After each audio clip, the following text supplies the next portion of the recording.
24 की बहुत बड़ी तैयारी है। उत्तर प्रदेश से ही बीजेपी आई थी, 14 में आए थे, 24 में चले जाएंगे।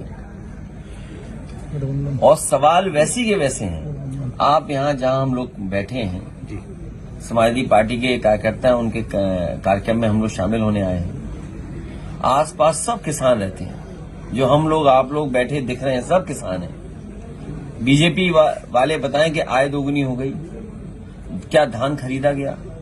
यहीं पास में 100 एकड़ में लगभग मंडी बन रही थी। जितना समाजवादियों ने बनाई उतनी ही बनी, उसके बाद मंडी नहीं बनी।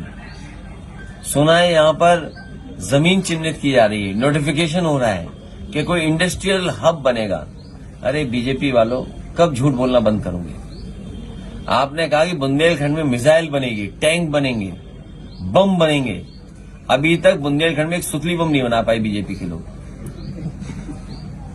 तो डिफेंस एक्सपो के नाम पे एमओयू किए।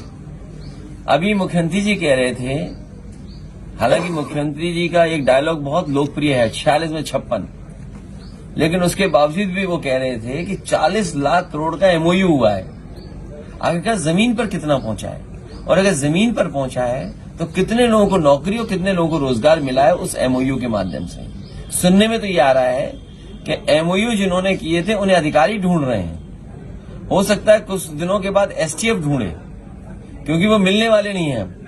एमओयू तो कर लिया उन्होंने, लेकिन वो भाग गए, अब छोड़ के चलेंगे उद्योगपति। आखिरकार ऐसा क्यों हो रहा है? तो जो प्रदेश सरकार ये कह रही थी कि 40 लाख करोड़ के एमओयू हुए हैं, इन्वेस्टमेंट आएगा, आखिरकार इन्वेस्टमेंट क्यों नहीं आ रहा?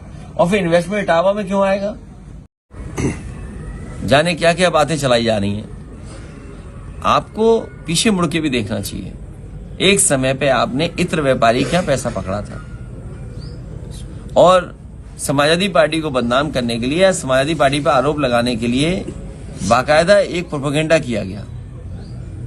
जनता ये जानना चाहती है, जिस इत्र व्यापारी पे 250 करोड़ रुपए पकड़े गए थे, 250 करोड़ रुपए, इसी तरह लॉकर में, इसी तरह मशीनें आई थी, इसी तरह अधिकारी आए थे।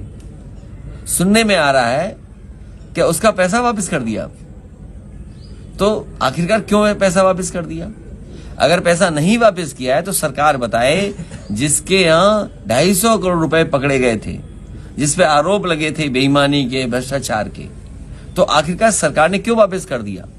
तो नोटबंदी जो स्कीम थी इनकी, उसके लिए क्या ये स्मारक बनवाएंगे? क्या नोटबंदी या इस तरह नोट पकड़ा जा रहा है, क्या इसके लिए स्मारक बनवाएंगे उस पैसे से? और स्मारक में कम से कम बीजेपी को माफीनामा लिखना चाहिए उसमें कि उनका फैसला गलत था। आज भी लोग काला धन बना रहे हैं, और काला धन अगर बन रहा है तो इनकी पॉलिसी की गलती है। आखिर क्या पॉलिसी है जिसके तहत लोग काला धन बना ले रहे हैं, और इतना बना ले रहे हैं कि मशीनें लगा करके गिनना पड़ रहा है? तो ये पॉलिसी किसकी खराब है? तो फिर नोटबंदी का क्या हुआ? कि अगर नोटबंदी से ही काला धन खत्म होना था, तो अब तो काला धन लॉकरों में दिखाई दे रहा है। और फिर जिस इत्र व्यापारी के पास 250 करोड़ रुपए पकड़े गए थे, क्या पैसा वापस नहीं ले लिया इन्होंने, या वापस तो नहीं दे दिया? लेकिन